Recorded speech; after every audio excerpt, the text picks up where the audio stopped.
Hi, I'm Howland Bickerstaff, and I'm on Musicians on the Record. So, here we go. 1, 2, 3, 4.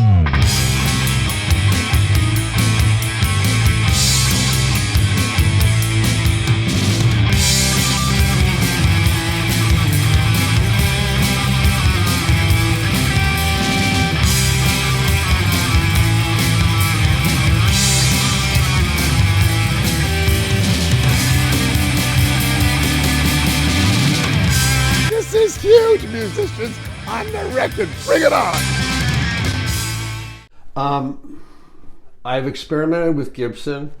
I've experimented with other guitars. I have an Epiphone, which is a less expensive company that Gibson's owns. Yeah.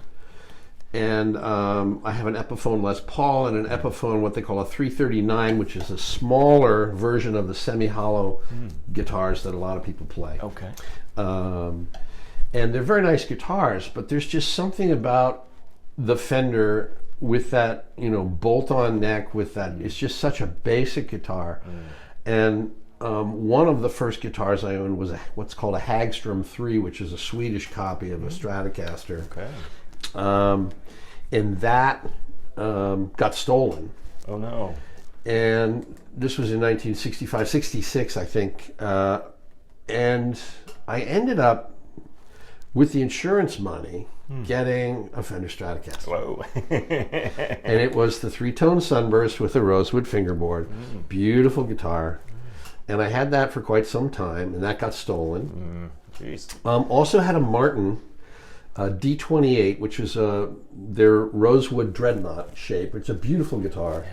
It was made with Brazilian rosewood, and that got stolen. Man, wow. I've had a number of instruments stolen from Yeah. me. What's up with that? That's what happens when you move to Boston. So a number of different guitars, but Fenders always seem to be my go-to instrument. And then I went and saw, I've seen any number of guitar players. Danny Gatton, Roy Buchanan were two of the real monster guitar players, that instrumentalists who sort of got me enamored with the Telecaster. And then I saw Loggins and Messina, and Jim Messina, not only was he playing a big hollow body Gretsch, but he was playing a Telecaster. Wow. And he was getting this real sort of spanky tone out of it. And I really enjoy that tone. Yeah. I mean, and I enjoy the versatility of the instrument. And that's why with mine in particular, it has 3 pickups instead of 2, because now I can make it sound a little more like a Stratocaster by using the 3 pickups instead of the 2. Sure. But still have that real, there's a nickname for that guitar. They call it the plank, The plank. because basically it was just a plank of wood with a neck bolted onto it and some electronics. That's great. And boy, oh boy, it just, to this day, there's so many. So I'm a Telecaster kind of guy. I own probably 4 or 5 different Telecaster models. Okay. Yeah. Cool. So I love them. Yeah. Oh, they're beautiful, beautiful guitars, right? Yeah. Can you say top 3, 4, 5 guitarist influences on you that's really shaped your voice? Sure. Yeah, well, I would say George Harrison is one. Now, he's a Gretsch guy. I happen to own a Gretsch guitar, and I do like those. He was a Gretsch guy and Rickenbacker guy, but mostly. But then, right at the end, he's playing a Telecaster, Right. a rosewood Telecaster. That's right. So through a Leslie organ speaker. Now, one of my heroes also is Eric Clapton. Eric Clapton is one of the finest guitarists around, and I actually happened to go to work at Crossroads Center in Antigua and work there for a couple of months as a consultant and a counselor. And I got to meet himself. Yeah. I got to meet Eric, and he is a really down-to-earth guy, just incredibly down-to-earth. But he's got a style that's just, I mean, he has assimilated blues, plus the songwriting that he's done. Right. When I saw him celebrate an anniversary at Crossroads Center, it was a very amazing thing. I mean, he basically spoke for less than 5 minutes and said, I want to thank the property manager who got us the second contractor who didn't rip us off and actually got the center built. I want to thank the clinical director for hiring a good staff who treats our clients with dignity and respect. He says, I don't want to thank the people of Antigua because they held me when my son died. And then he said, I wrote Tears in Heaven on Galleon Beach. Now, I have been to Galleon Beach. It's right near English Harbor in Antigua. And you can sort of see it goes around to the left, and there's a section of the beach that's off kind of away. And I can sort of picture him sitting down there writing Tears in Heaven. Sure. And then he said, I want to thank my wife, Malia, because she keeps me right size. And I remember having a conversation with him, just a very brief one, saying, you know, when you played with Jerry Douglas on his album Traveler, Jerry Douglas, by the way, is the dobro player for Alison Krauss and Union Station. Well, Jerry had a solo album out called Traveler a few years back, and Eric played on that, and they did a song called Something You Got. And it's just this laid-back New Orleans style, really lazy 2 and 4 backbeat, you know, where it's something you got, baby, makes me feel alright, you know, that kind of thing. And Jerry's playing a lap steel, and Jerry talked about how it's going from a dobro to the lap steel is like going from a handsaw to a brand new Husqvarna chainsaw. And believe me, Jerry plays the lap steel far better than I do. Okay. But I asked Eric, I said, so Eric, it sounds like that was actually maybe either in B flat or A. Something you got, or something you got, babe.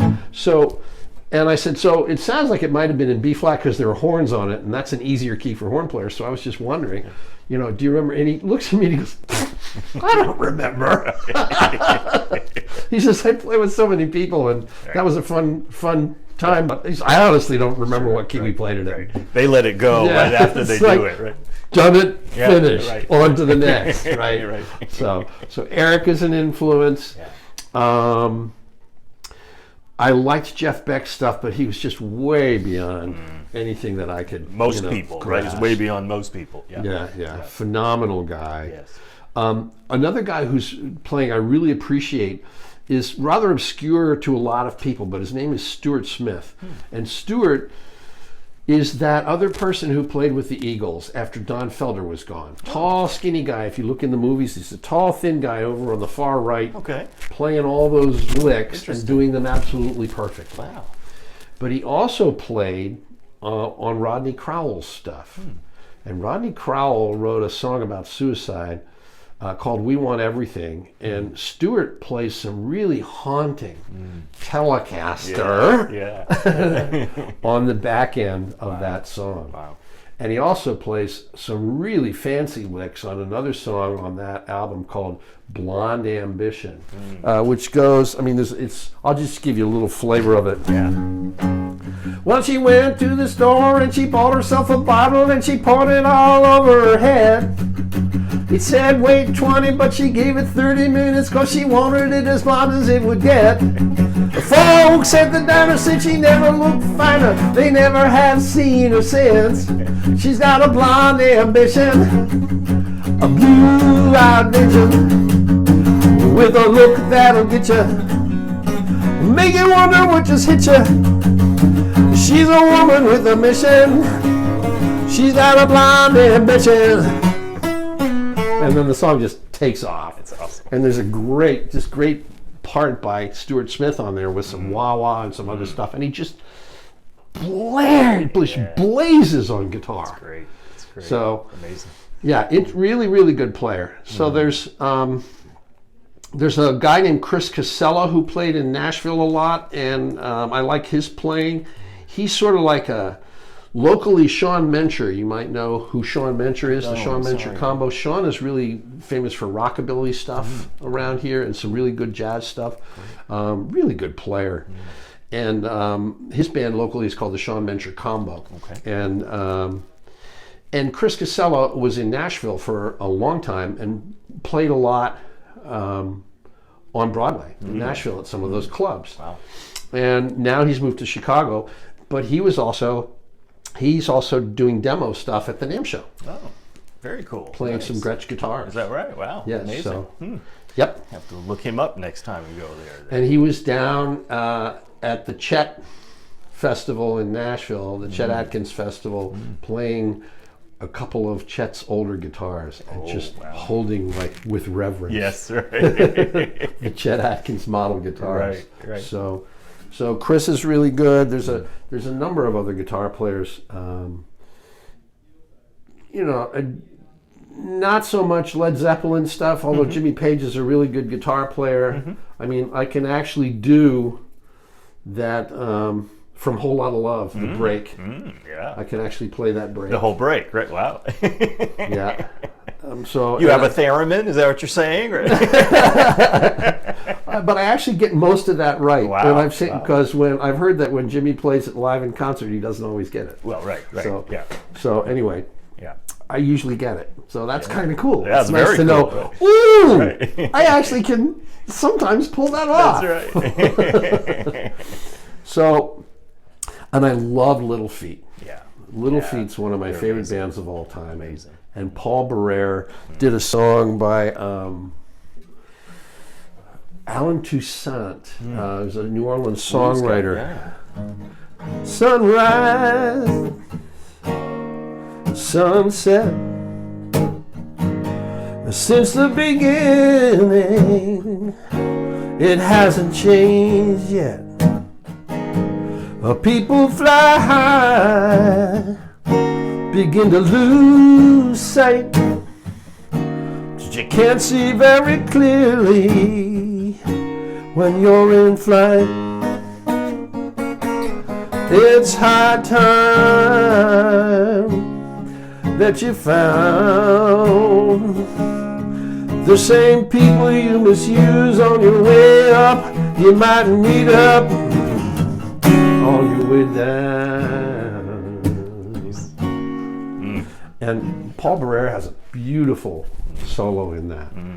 That's Sounds just awesome. really wonderful. Yeah. So I Incredible. love Little Feat. Yeah. I love the band. Yeah. And I like Robbie Robertson's guitar playing. Amazing. Yeah. Amazing. So those are some influences. Yeah, a lot of great influences, it sounds like. Yeah. So you also mentioned, with acting, your musical career took a different road. It took a different road as well with getting into the counseling and therapy gig. Oh, yeah. Can you talk a little bit about how that happened? Well, sure. By that time, I had moved out to Colorado. I did what commonly, I don't mind breaking my anonymity. Turns out I'm sober. I've been sober for 35 plus years. Wow. Congratulations. But I hit my bottom. I had come back from Boulder, playing with a band out there. We traveled all over Colorado, and a little bit of Nebraska and Wyoming, and played some decent gigs there. And when I moved back to Boston, I joined a band called Famous Strangers, and then after that sort of fizzled, I joined another band called the Rubies and played with them, and that was the tail end of my addictive career. Yeah. And when I reached bottom, I remember playing a couple of gigs right after getting sober. I got sober in November of 1981, and was asked to play in 3 different bands at a club in Harvard Square called Jonathan Swift's that was open at that time. And it became a comedy club called Catch a Rising Star after that. Oh, sure. But I got asked to play in 3 different bands there. And I remember being newly sober in the green room, and I'm in between the first and second band, and somebody is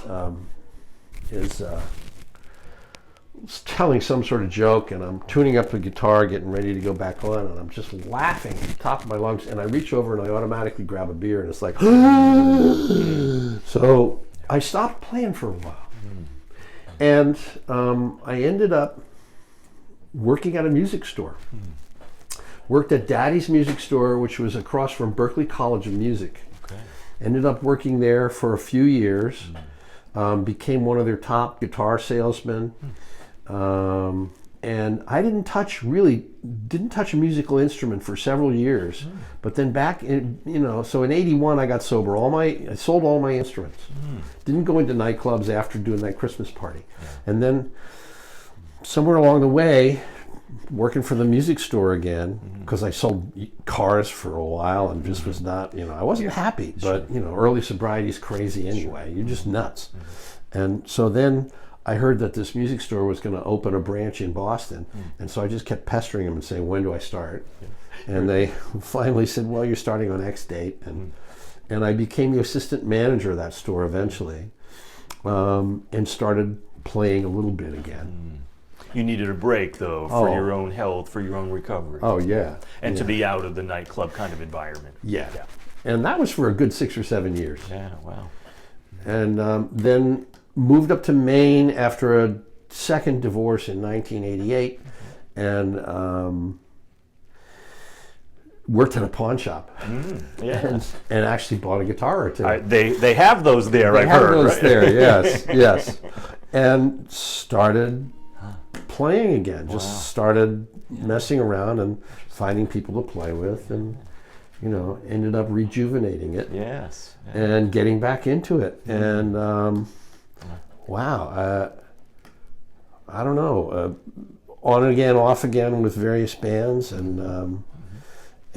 but somewhere along the way, somebody said, you're somewhere between a master's and a PhD with what you know experientially. Why don't you just go back to school and prove it? Because you're working at a pawn shop making $10 an hour. Right. It's like you got more to offer. Is this where I want to be? So I ended up. A good friend of mine named Norm said, hey, I found this place where they'll give you credit for life experience as well as your academic stuff. And it was called Cambridge College. And so he and I both went to that school and got our master's degrees. And then I started working in the field and ended up working for Mercy Hospital, first for Catholic Charities, and doing my internship at a place called New England Family Institute, which is still up and running today. And then went to work for Mercy Recovery Center and ended up working there just shy of 20 years when they finally closed their doors at the height of a heroin epidemic, which, not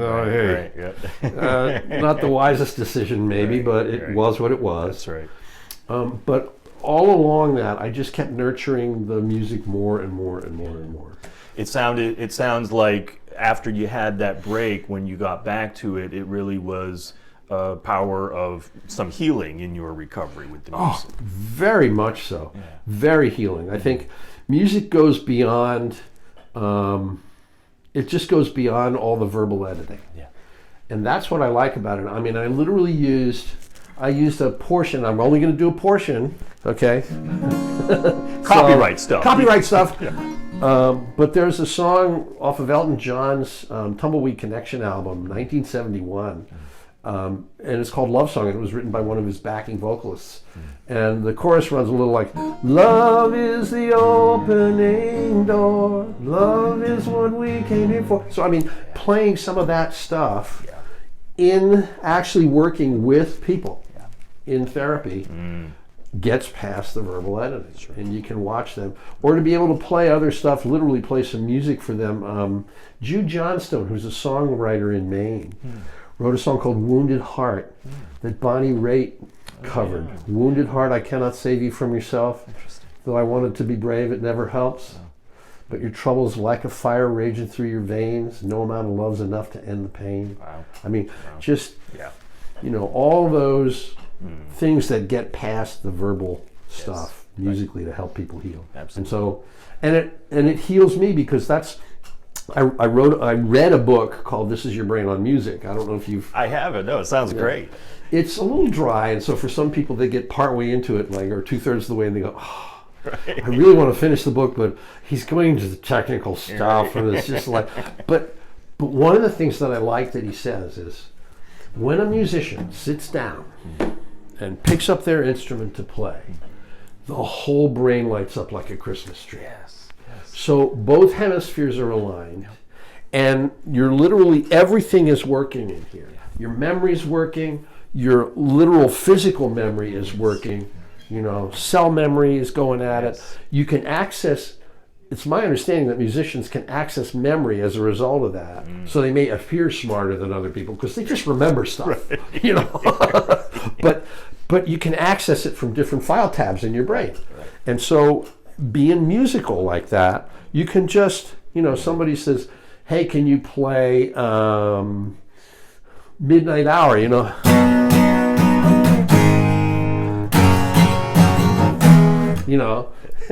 you're there. Right. Right. But so it's all, some of it's automatic pilot. Right. Yeah, I think there's actually even a TED Talk video that shows exactly that, where all parts of the brain just lights up. And I've seen videos with people with dementia who can't really speak. You start playing music and they're back. That was wonderful. Yeah, that was called Alive Inside. Yes. What an incredible movie that was. Yeah, it was incredible. Where they showed that one guy, the African-American guy who was catatonic for 2.5 years, didn't say a word. Right. They put this set of headphones on him, and literally 15 seconds he goes, "Whoa!" And his brain wakes up and he starts moving, and literally 20 minutes later he's talking in sentences. Right.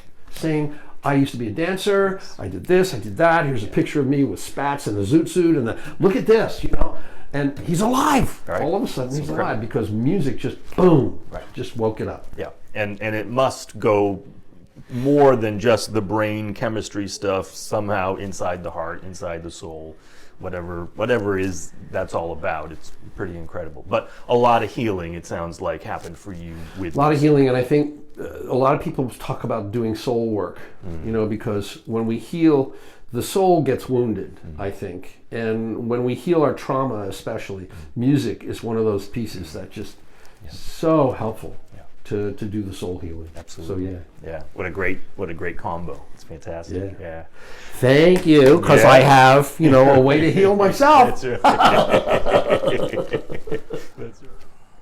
Just the gratitude, I think, that I feel at having been around for so long, having been alive for long enough to be able to have met some of the greats, to be able to have actually played with one or two of them. Right. Wow! Yeah. Who'd have thunk it? Yeah. To be able to actually shake Eric Clapton's hand and, spend a little time with him, to spend a little time with John Hyatt in a conversation, to, have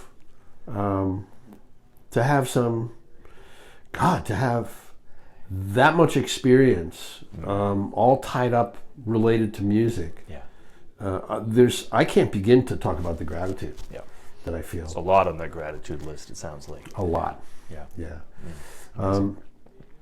Somebody did that thing on Facebook recently. Anybody who knows me knows I love, right. And I said playing music with talented people. That's true. Yeah. And a friend of mine said, I can play tambourine. Hey, you don't have to be trained. Just pick something up. Pick something up. That's right. That's right.